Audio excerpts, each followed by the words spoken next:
Hizi magari zote unaona za yellow iliwekwa na Matiang'i. That's the reality. Mugala muwe na kimpe. Na wakati ambaye alipewa minister wa internal security. Wa internal security Indiria ile ambayo mnaita Indiria today. Kukakuwa na hao alikuwa anaitwa confirm. Alimaliza nao once and for all. Mambo ikaisha. Watu ambao alikuwa naiba huko Ndondora, akawaambia bro, Ndondora na Mathare utapigiwa simu uongee mpaka masaa mawili na hakuna mtu atakuguza, na ikakuwa hivyo. Hiyo ni kuweza kwamba yeye ni mtu ambaye anajijua. Akawaambia nimetoka mahali ambapo kuna criminals wanaitwa Chingororo na tumekaa nao mpaka wakaelewa ni nini ambayo inastahili kufanywa. Kwa hivyo ni lazima mambo yafanywe kwa njia inayostahili. Sasa wakati ile ambaye alikuvika kwa kwamba anahusika mambo ya IT, akaleta stories za analog uingie digital. Watu wote tulikuwa tumekataa, tukalazimishwa tuingie. Leo tunaangaliwa kwa TV kama hii.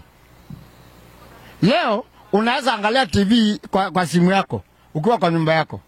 Na unajua kabisa ilikuwa imetulemea mpaka kila mtu unasikia hata kulipia hiyo TV ni shida. Leo unaweza kuangalia TV yako kwa njia kama unaenda nyumbani bila matatizo. Hiyo si kitu ya maana. Hiyo ni kuweza kwamba ni mtu ambaye anajua nini ambaye anafanya, ni mtu anajipanga, anaongea point na hakuna stories and jokes. Wakati ambaye alikuwa Minister of Education akaifanya tukaelewa mtihani kwamba Ikalasa Secondary ambaye ni Harambee Koko Mwala mwisho wa Mwala ati naanza kupata mtu surely. Hiyo huwezi kuona hiyo kitu bwana. Kwani wewe ni walaana, huwezi ona hiyo kitu. Unaona mtu akupatia story. Hadithi ya Kasungura hii ya Kasongo. Nimetoka huko, nikienda huko, ujinga ya hali ya juu. Ni lazima mambo tuanze kufanya mambo na utaratibu.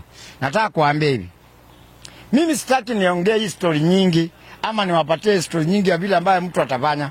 Ukweli wakati Matiang'i amekuja, nimeona ukweli this is the real leader.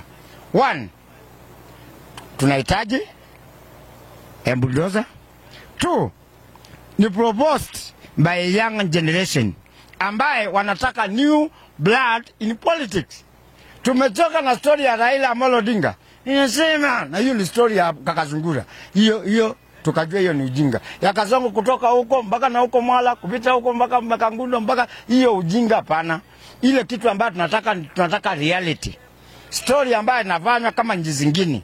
Ili tuende kutoka from one step to the other. Mtu ule katika hiyo group ambaye amesimama pale, ule ambaye hajakuwa katika politics, akasimama katika politics ni only Matiang'i and the youngest. Mtu ambaye tunaweza kumbuka kitu ambaye ameifanya katika hiyo group yote, chukua Kalonzo ni ndugu yangu, mweke hapo.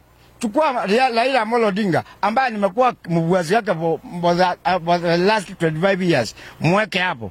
Weka Kasongo, weka hapo. Na uweke Matiang'i, weka wakiwa waine. Niambie ni nani unaweza kumbuka kitu ambaye ifanya.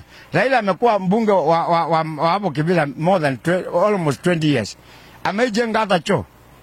Si watu wanakunywa njwala Kibira.